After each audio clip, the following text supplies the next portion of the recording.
Long before the world took its final shape, before the sky glowed with thunder, before the sea roared beneath a trident, and before shadows could wrap themselves around a god, there existed a silence so deep it felt eternal. But within that silence lay forces bound in darkness. For ages they remained hidden, forgotten, feared, and sealed away. 3 giants with 100 hands each, and 3 brothers with a single blazing eye.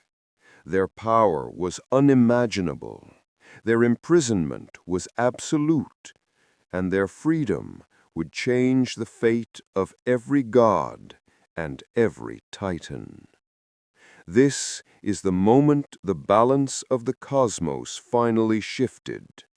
This is the story of the Cyclopes and the Hecatonchires, and the forging of the weapons that reshaped destiny itself.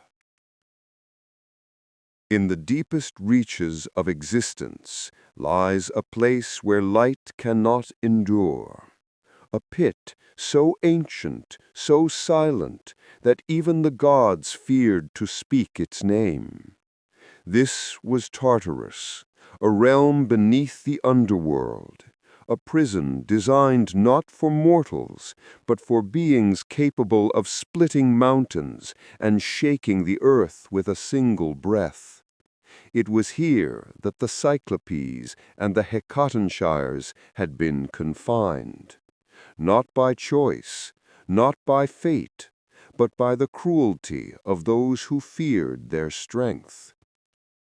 Uranus, the Sky Father, had cast them down first.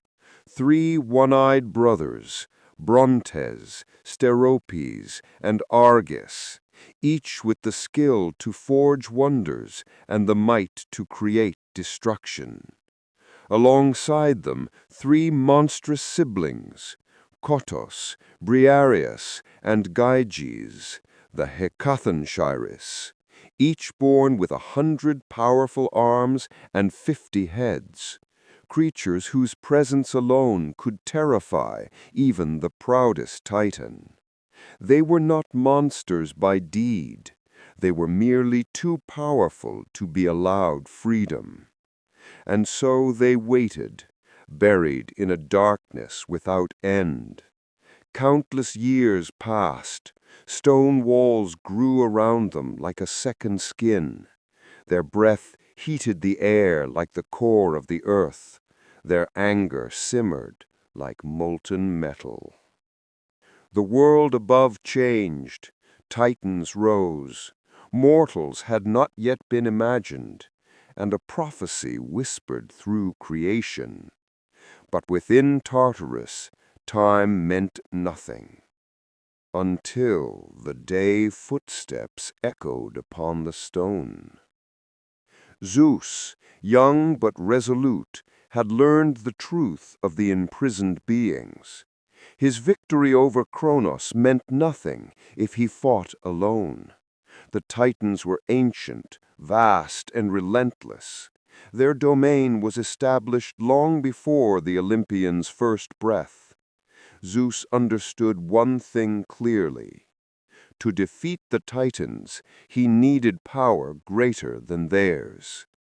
And so he traveled downward, far below the roots of mountains, past the shadows of the underworld, into the ancient and forgotten heart of creation. Every step toward Tartarus felt like moving into another age. Walls tightened around him. Heat gnawed at his skin. The air trembled with something unspoken, as if even the stones whispered warnings. But Zeus pressed on. He reached a colossal gate of black iron, sealed by the will of Uranus and strengthened by Cronus himself. When he touched it, sparks danced, the metal trembled, thunder rolled softly in his chest. The Cyclopes sensed a presence, not a Titan, not a jailer, but a force unlike any they had ever felt. With a surge of power, Zeus shattered the bonds that held them. The gate exploded in a burst of energy brighter than the sun. Brontes, Steropes, and Arges emerged with eyes glowing like burning coals. Their bodies radiated heat. Their arms were thick like pillars of mountains. They stared at Zeus with a mixture of curiosity and recognition, a sense that fate had waited long for this moment. One of them spoke, Argus, his voice echoing like a volcano awakening. "You are the one who will break the order of the Titans." Zeus nodded, but said nothing. He did not need to. The Cyclopes could feel destiny moving around him like a storm.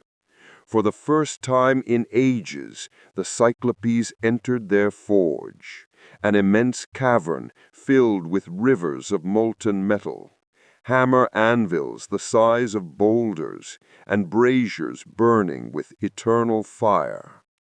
They began their work not with tools, but with the power within themselves.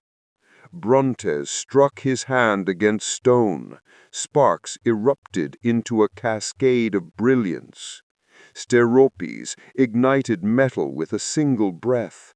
Argus shaped raw energy with his fingertips, weaving threads of lightning as if they were strands of silk.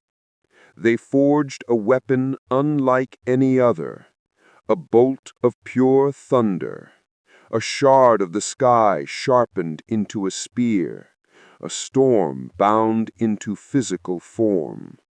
When they placed it in Zeus's hand, the cavern dimmed as if bowing. The Cyclopes spoke as one. "With this you command the storm. With this you change the fate of gods." Zeus lifted the bolt, and for an instant the world above flickered with brilliant light. But the Cyclopes were not yet finished. For Poseidon they crafted a trident so sharp it could split the sea and shake the earth's crust. Its 3 prongs glowed blue and silver, swirling with the power of the deep. For Hades they created a helm that bent light and shadow, granting him the power to vanish from sight and move unseen through the realms of the living and the dead.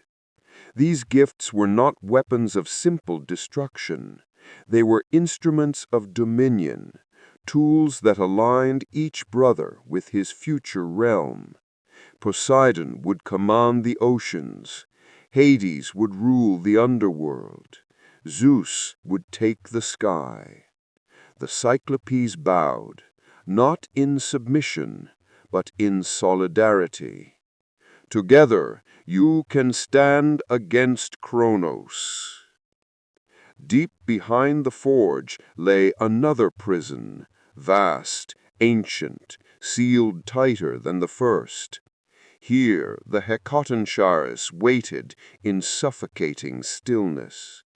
Zeus broke their chains with a single strike of lightning. The blast shook Tartarus itself.